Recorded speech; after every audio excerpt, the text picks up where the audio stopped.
Anemia merupakan masalah gizi utama di Indonesia, khususnya anemia defisiensi besi. Anemia paling banyak dialami oleh anak-anak sekolah, khususnya remaja. Anemia adalah kekurangan zat gizi makro atau protein dan zat gizi mikro, terutama zat besi.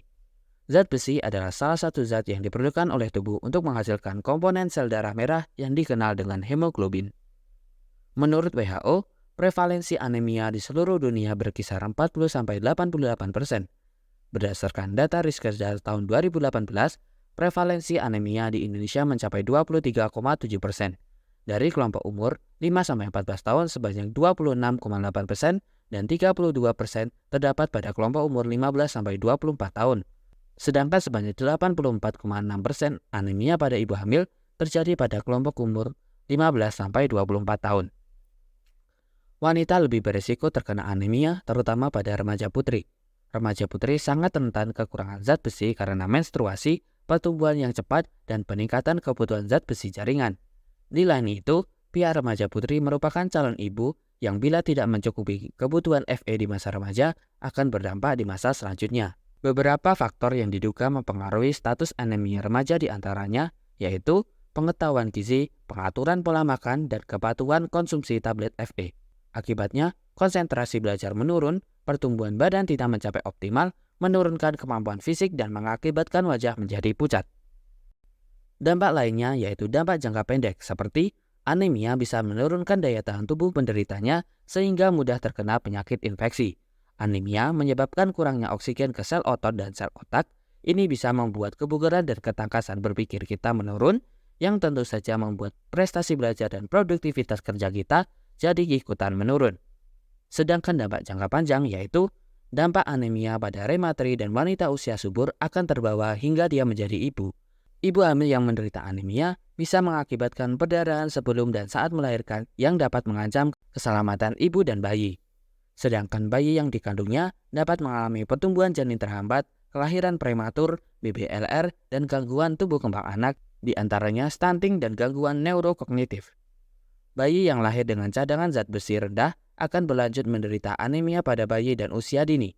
Hal ini bisa meningkatkan resiko kesakitan dan kematian neonatal dan bayi. Cara mencegah dan menanggulangi anemia yaitu pemberian tablet tambah darah atau TTD, konsumsi bahan makanan yang mengandung zat besi baik dari lauk hewani maupun lauk nabati.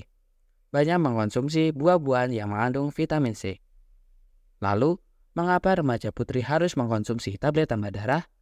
Ketika remaja putri sedang mengalami haid, akan kehilangan darah dan zat besi yang mengakibatkan tubuh terserang 5L, lemah, letih, lesu, lelah, dan lunglai. Karena itu, memerlukan tablet tambah darah untuk mengganti zat besi yang hilang selama masa menstruasi.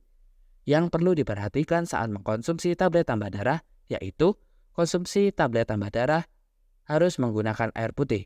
Jangan menggunakan teh, susu, kopi, karena dapat menurunkan penyerapan zat besi dalam tubuh, sehingga manfaatnya menjadi berkurang.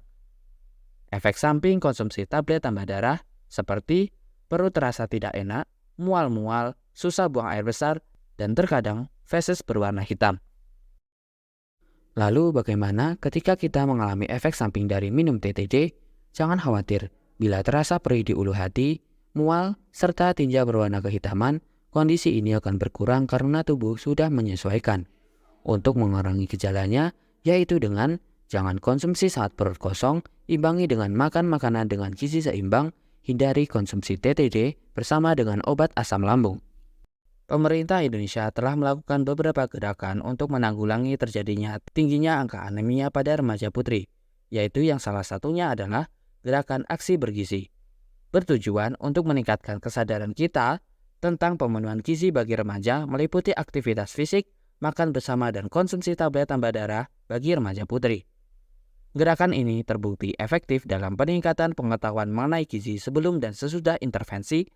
Peningkatan proporsi semua remaja memiliki sikap positif terhadap tablet tambah darah dan rematri yang mengonsumsi TTD setiap minggu. Peningkatan remaja yang melakukan aktivitas fisik 60 menit per hari dan mengkonsumsi buah dan sayur setelah dilakukan intervensi, serta proporsi remaja putri yang mengkonsumsi TTD mingguan 12 kali lebih mungkin naik setelah intervensi.